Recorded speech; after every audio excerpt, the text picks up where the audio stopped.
Well, nobody paid any attention to Omar. He said, I've got an announcement to make, and nobody even heard it because there were enough people got interested in this Islandia book conference starting up over there by Barbara Oscarson, the old lady, that everyone was going over there. And Omar was, he was crestfallen in a way because he thought the evening was going to be different. But anyway, Indira said to him, never mind, just watch me. And Indira had Elaine and Rachel and Jacob help her, and they arranged some tables. These tables were pretty small. They'd been made out of the what would you call it, the doors in the wooden doors in the silos, and they were pretty small. But she put about six of them together, and in a straight line. And there were a few people over there. They were just starting to talk about the book, and a few people noticed by then. And then Edgy and Violet, I don't know which one. Probably Edgy's the one that had the. Well, it might have been Violet that had the scroll. She laid out the paper on these tables, laid it out, and they all, well, not they all, enough of them started to study this, what was on this piece of paper.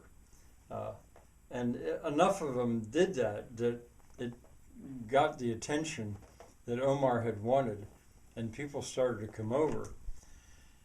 And one of the first things that came up was a question put to Andy Snyder. Well, what they were looking at was a long piece of paper, about 9 feet long, almost, and it had a whole lot of tiny dots, but many of the dots had been connected with straight lines, and it was all very intricate looking. Now, I think you know already what Edgy had figured out, or thought he had figured out, and he was about to explain it to anyone that was studying, because they'd never seen anything quite like it. A whole bunch of rectangles and little lines and stuff. But somebody said, or it could well have been Edgy, asked Andy Snyder, so how did you do this? The word got around. I don't think it was an official announcement, because some of them had been there, that there had been a piece of silk, and that's what was on the paper had been transferred from the silk, and Andy Snyder had done it. How did you do it?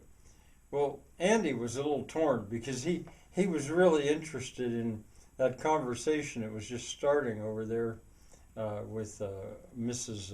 Oscarson, Barbara. So he only answered with 4 words. All he said was water soluble shoe polish. Water soluble shoe polish. And he held up a finger of his right hand. That was all he had to say. They figured it out. What he had done is he had used that and smeared it over the silk with his finger with a lot of care, because he took his job seriously. And then the fact that it was water soluble just made it possible for him then to clean everything up so the silk could be used again later. But he didn't explain all that. All he said was those 4 words. So they looked at that, and then Edgy explained that he thought that there were 2 of these pieces of paper. One was 9 foot long, the other was about 4 foot long.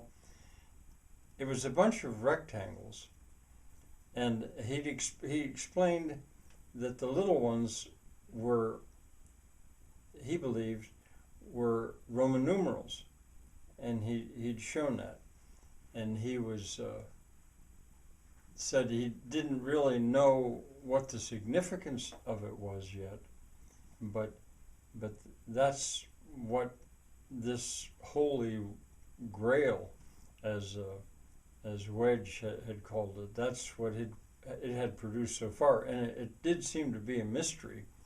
Now, now Omar is getting he was happy again because this is what he imagined, that his clientele would all get interested in this and put their minds on it.